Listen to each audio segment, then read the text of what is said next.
Some say a single riddle moved the world. To take more is to own less of yourself, and to own less is to find more within.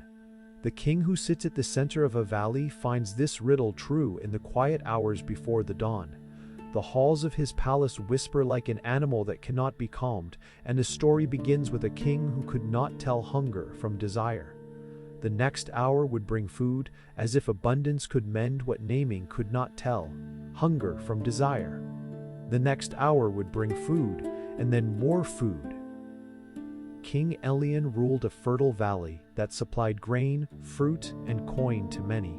Yet each night he rose from his bed with a hollow like a wound that eating could not seal. He gathered cooks and servants and entire orchards into the palace and still felt a small, insistent wanting. It is told that his eyes searched not for flavor, but for something to quiet the empty place inside, and in that searching he mistook quantity for care. Quiet would not follow him into the day, and so he commanded feasts that grew louder than the dawn. Tables rolled out through corridors like rivers, platters heaped with roasted roots, glazed fruits, and sweet breads arrived until the marble seemed to breathe. Yet when the silver was lifted, the king's eyes were still searching, and his hands would reach again. Servants learned to move like tides, to anticipate need before it was spoken, and the palace itself adopted appetite as its ritual. Somewhere beyond the table, a different appetite watched with quiet patience, waiting to be asked a single question. Into the palace one evening came a traveler worn by seasons, a gardener by the look of his hands, and a monk by the quiet in his chest, who carried nothing but a small wooden bowl and an offering of a single herb. Some say the traveler had walked from a distant ridge where people lived by less and were richer for it, and he asked only permission to sit and offer a word. The courtiers laughed softly, unused to counsel without flattery. Yet the bowl he held was the first thing in weeks the king's eyes did not devour, and that steadiness would begin to cleave the night. When the traveler suggested that eating only what was needed could bring strength, the king laughed and ordered more fruit, more meat, more songs, believing that abundance would bury the traveler's simple words. He turned the suggestion into a dare, and the palace turned daring into a habit, using abundance as armor against an unnamed fear. The laughter would not last, for bodies betray excess when spirits try to hide behind it. Advisors who once counseled prudence found themselves pushed aside by cooks and flatterers, and the kingdom's stewards warned of coffers and soil if excess grew unchecked, but their words fell like dry leaves on a fire already stoked. It is told that the fields beyond the palace began to look tired, as if the land itself had been asked to give beyond its measure, and the river that fed the mills ran lower than the year before. Still, the king believed fullness was the measure of power, and so the hunger inside was nourished by denial of consequence. Months of excess traced a map on the king's face, heavy lids, labored breath, a temper sharpened at small slights, and sleep that fled him in candlelit hours. The body answers what the heart refuses to name. The palace grew louder as the king grew quieter inside, and the people felt the change as a shadow across their daily bread. The traveler watched without interference, like a quiet metronome counting down to what must be faced.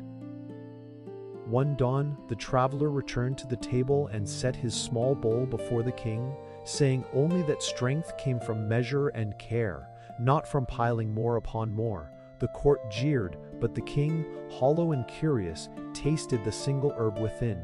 The taste was plain and steady, like a river that had not been diverted, and for the first time in seasons, the king felt a thought that was not urgent.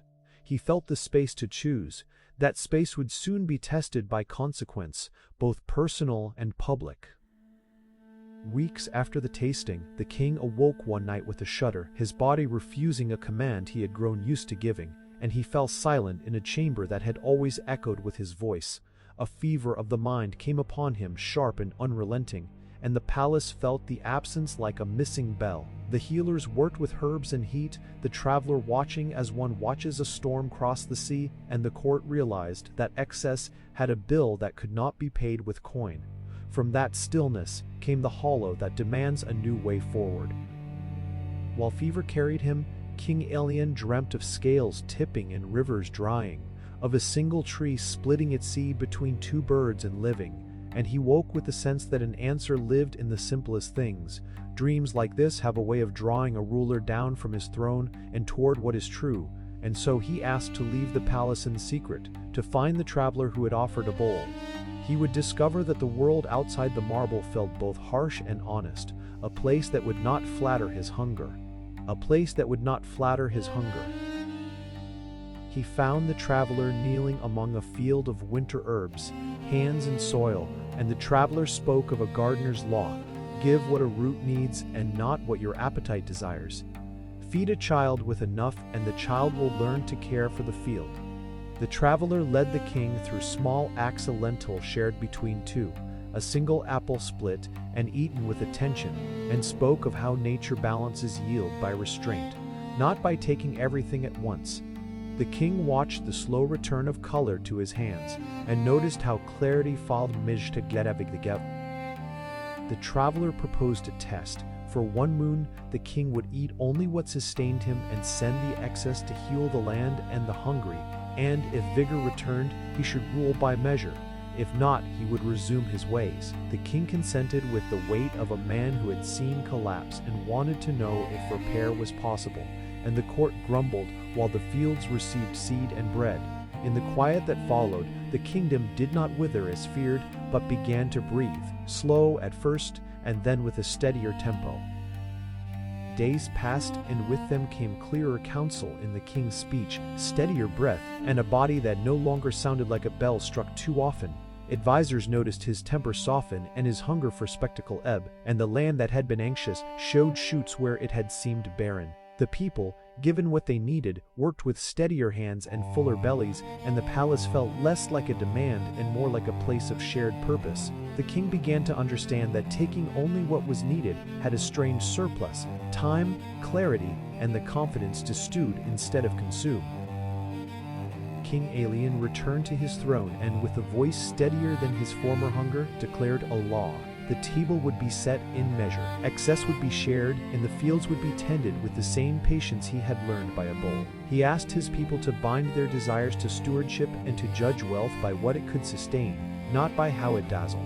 The courtiers who had once laughed found themselves reshaped by routine and ritual, and the palace learned to celebrate restraint as an art and a duty. The kingdom moved from spectacle to care, and the change was like water finding its course. To teach the young and to remind the old, the king established a yearly festival where people brought small gifts and shared them with neighbors, honoring what was enough rather than what was extra, and storytellers recited the tale of a bull and a gardener. Some say the festival was the moment the kingdom learned to measure joy instead of appetite, turning abundance into a shared river rather than a single hoarded well. The memory of excess became a cautionary tale told beside hearths, and with each telling, the lesson grew softer and truer. In the end, the parable closes with a simple truth. The king who learned to eat just enough found that his body and his kingdom grew stronger not by taking more but by measuring with care, and the traveler's bowl remained a quiet emblem of wisdom. The court learned that true strength is keeping, not consuming, and that power is a steward's burden, not an eater's gluttony. The financial lesson is plain: spare what you must, and spend with purpose. Save to steady storms, share to seed growth, and treat abundance as a tool for longevity rather than an instrument of immediate comfort. Carry this: ballots maltrine, ballots not south, swami you weddy bout, all that can do a cup of a day wouldn't them all